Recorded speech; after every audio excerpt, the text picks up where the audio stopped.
Global super লিগে বাংলাদেশের 9 cricketer এবার গ্লোবাল মাতাতে যাচ্ছেন রংপুর রাইডার। এই টুর্নামেন্ট আগামী 26 নভেম্বর থেকে 7 ডিসেম্বর পর্যন্ত হতে যাচ্ছে। আর তাই এবার রংপুর রাইডার তাদের স্কোয়াড ঘোষণা করলো। তো দর্শক, গ্লোবাল লিগে রংপুরকে নিয়ে থাকছে পুরো ভিডিওতে।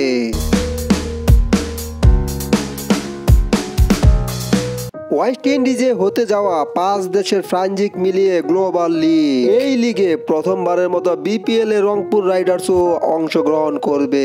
আগামী 26 তারিখ থেকে হতে যাচ্ছে এই লিগ। এই টুর্নামেন্টে মোট 11টি ম্যাচ অনুষ্ঠিত হবে। প্রতিটি দলই 4টি করে ম্যাচ খেলবে। রংপুর রাইডার্স ইতিমধ্যে এই লিগের জন্য দল ঘোষণা করেও ফেলেছে। চমক বিষয় হলো রংপুরের হয়ে 9 জন বাংলাদেশি ক্রিকেটার খেলবেন। তাছাড়া 4 জন আছেন বিদেশি ক্রিকেটার। তবে বিদেশি ক্রিকেটার আরো 2 জন যোগ দিবেন।